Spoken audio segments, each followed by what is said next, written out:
Assalomu alaykum. Demak, o'tgan darsda biz mana bu tutashmani chizdik. Endi undan sal murakkabroq bu tutashmani demak chizishni ko'rib chiqamiz. Buning uchun avval hop mana bu markaziy aylanani chizib olamiz. Keyin unga razmerlarni olib bemalol chizsak bo'ladi. Hop. Demak, birinchi mana buni chizib olsak ham bo'laverar ekan o'zi ikkita aylanani. Demak, shundan chizishni boshlaymiz. Demak, birinchisi mana bu 3 ta teshik bor ekan. Bu teshigimiz razmeri diametri 12 ekan. Radiusi demak 6 bo'ladi. Buning uchun mana aylanani center radiusga o'tib olamiz va mana chizishni boshlaymiz. Demak, 6 yozamiz. Endi keyingisi 26 ekan diametri, demak radiusda 13 bo'ladi. 13 mana bo'ldi. Endi buni orasi mana 130 ekan. Demak, liniyaga o'tamiz. Liniyaga o'tib, mana bu yerdan mana pastga chizib olamiz. Buning uchun mana bu yerdan hammasi yoniq bo'lishi kerak. Snap select all qilib keyin bosamiz. Demak, mana shu yerdan mana bunday olib borsak, senterni o'zi ko'rsatadi. Shu yerdan mana tekis pastga chizamiz. Chizayotganda mana buni yoqib olsak, mana yaxshi bo'ladi. Demak, mana pastga yozib, chizib turib 130 yozib enterni bosamiz. Mana chizib bo'ldi. Escape'ni bosamiz. Endi shu ikkalasini ushlab bunday ishkani bitta bosib kopiya qilamiz bundan. Copy markazini ushlab pastga shunchaki olamiz. Bo'ldi. Escape'ni bosamiz. Endi o'rtadagini mana bu aylanani chizib olamiz. Endi bu aylanani chizish uchun yana aylanaga bosamiz. Endi bizda mana buni yoqib olganimiz uchun bunday olib borsak, mana chizig'ini o'rtasini mana o'zi avtomatik topib beradi. Shu yerda mana chizishni boshlaymiz. Demak, birinchisi diametri 36 ekan. 36 bo'lsa, demak bu 15 yoqdan 18 dan bo'ladi. Demak, radiusi 18 lik bitta aylana. Keyingisi 75 ekan. 75 bo'lsa, demak buni ko'p bo'lib o'tirmaymiz. Aylanani mana center diametriga o'tkazib olib, demak shu yerda mana chizishni boshlaymiz. Bunda diametr kiritamiz 75. Endi keyingi aylanamiz, demak keyingi aylanamiz bizda mana 95 ekan. Yana shu yerda mana center diametr, demak 95 yozamiz. 95. Mana keyingisini ham chizib oldik. Xo'p, endi mana bu yerdan bu aylanamizni topib olishimiz kerak. Buning uchun liniyaga yana o'tamiz. O'tib turib, mana o'zi senterda turibdi. Senterdan demak 72 yurgan ekan. Senterdan bosamiz. Bu yoqqa 72 yozamiz. Escape'ni bosamiz. Endi mana bu ikkalasini ushlab copy qilamiz. Escape'ni bosamiz. Mana bo'ldi. Demak, asosiylarni bo'ldik. Endi hop. Mana bu tutashmani qilishimiz kerak. Buning uchun biz nimadan foydalanamiz? Aylanada bizda mana tan radius degan narsa bor. Buni bosamiz. Demak, mana bu yerga bosamiz va mana bu yerga bitta bosib radius beramiz. Demak, buni radiusi bizda necha ekan? Mana 82 ekan. Demak, 82 enterni bossak, mana bizda tutashma tayyor chiqarib ber. Yana mana bu ortiqcha joyini kesib yuboramiz. Buning uchun mana bu yerdan trimni belgilab, trim ishga tushdi. Mana bu yerni mana kesib yuboramiz. Demak, mana chiqdi. Endi mana bu tutashmalarni qilishimiz kerak. Buning uchun biz mana bu filletdan foydalansak ham bo'ladi. Filletni bosamiz. Filletga bosib, demak radiusni necha ekan? Birinchisini belgilaymiz. Belgilab mana radiusga kiramiz. Radiusini yozamiz. Demak 8 enter. Endi ikkinchi tomonni ushlab mana bunday qilamiz. Endi yana fillet ishga solib, shunchaki mana bir-birini shuni belgilab qo'ysak, mana tayyor tutashtirib beradi.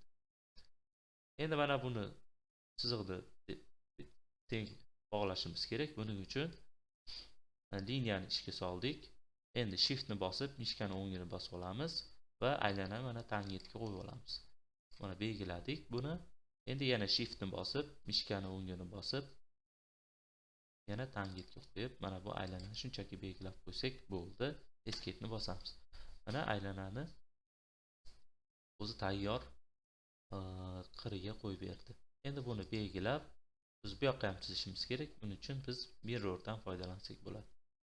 Markazini belgilab shunchaki bu yoqqa shunday yo'nalish berib qo'ysak va manbasini o'chiraymi deyapti. Yo'q deymiz. Chunki bu yerda ham qolish kerak. Mana bo'ldi. Endi mana bu o'rtadagi aylanalarni chizib olishimiz kerak. Buning uchun demak aylanamizni radiusi 5 ekan. Mana bu yerdan aylanani bosib center radiusga olamiz. Va aylana mana ishga tushdi. Mana bu yerdan demak 5 yozamiz. Endi bundan kopiya olib turib mana bu yerga qo'yib olamiz. Mana bo'ldi.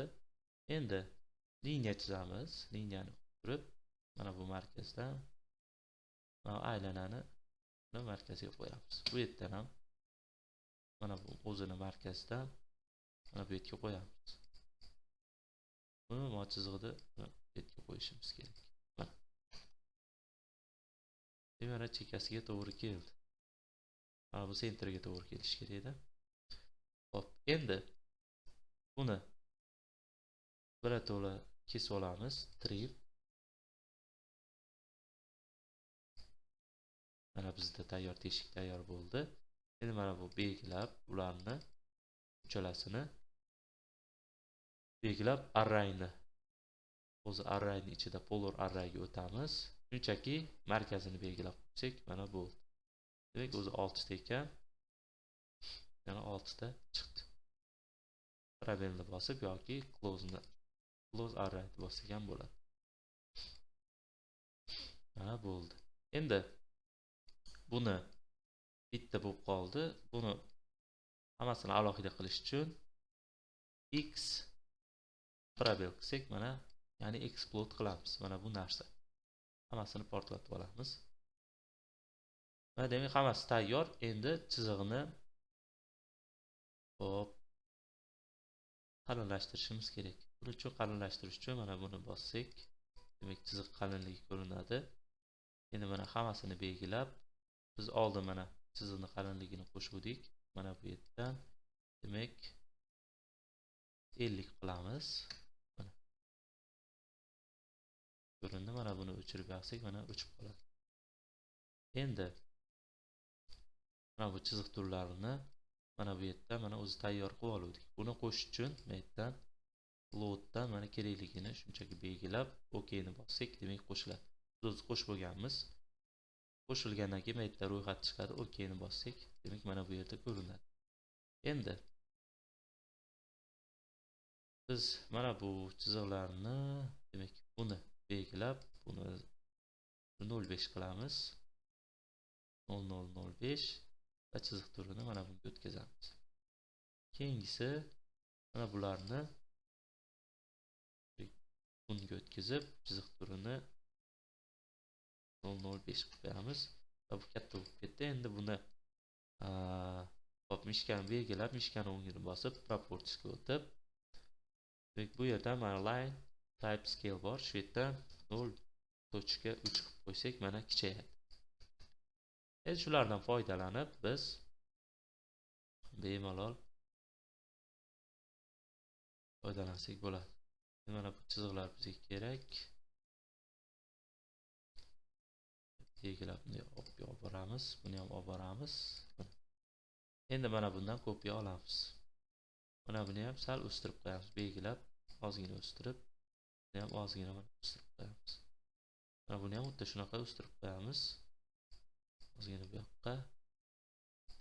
Endi mana buni svoystvasini bunga olishimiz kerak. Uning uchun match proportiesga o'tib, mana yonda mana bunikini bunga bunday olsak, mana olinadi.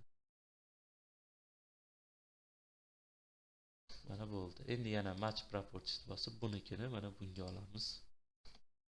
Mana demak umumiy tutashmamiz, chizmamiz, detalimiz tayyor bo'ldi.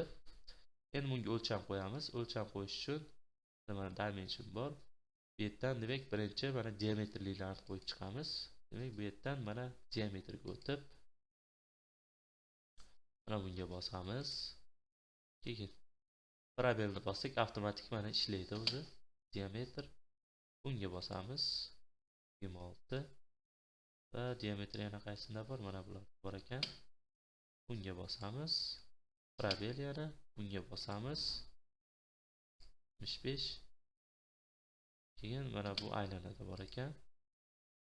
95. Endi qaysida qolgani hammasi radius ekan. Demak, endi mana bu yerdan radiusga olib o'tib mana bu aylanani ushlab radius va mana bu yerga radius berib qo'yibdi. Mana bo'ldi. Endi mana bu tutashmamizga beramiz. Radius va mana bunga 82. Endi oralig'i razmerlari buning uchun mana linerga o'tamiz. Birinchi mana bu ikkala oralig'ini belgilab bunday qilamiz. Mana bo'ldi. Endi mana bu yoqqa bunisini topish uchun bu markazni ushlab bunga ushlasak, demak bu yoqqa 72, bu yoqqa demak 130. Mana shu tarzda demak detalimizni chizamiz. Endi buni pechatga berish uchun mana buni ozgina surib olamiz, xalaqit bermaslik uchun. Pechatga berish uchun mana bunga bosamiz. Hop, mana bu yerdan General AutoCAD PDF General Documentation bu o'zi A4 turadi. Mana bu window. Hop, bu ham o'zi window yonadi. Hop. Mana bunday belgilaymiz chegarasini va portrait turadi. Tikamachagiga center turadi. Preview qilib ko'rib olamiz. Va demak detalimiz mana shu holatda chizildi. Endi buni pechatga berish uchun buni bosib Рабочий stol tutashma deb avval ochganmiz. Variant variantga o'zi bitta bosib ustiga san'atga bormaymiz. Variant 2 qo'yamiz. Save. Mana demak bizni chizmamiz tayyor. Shuni bosib chiqamiz. Buni saqlanib qilish uchun save as. Yana рабочий stol tutashma deb avval ochganmiz. Var 02 bo'ladi. Enterni bosamiz. Mana bo'ldi. Demak, mana shu tarzda tutashmalarni chizsak bo'ladi.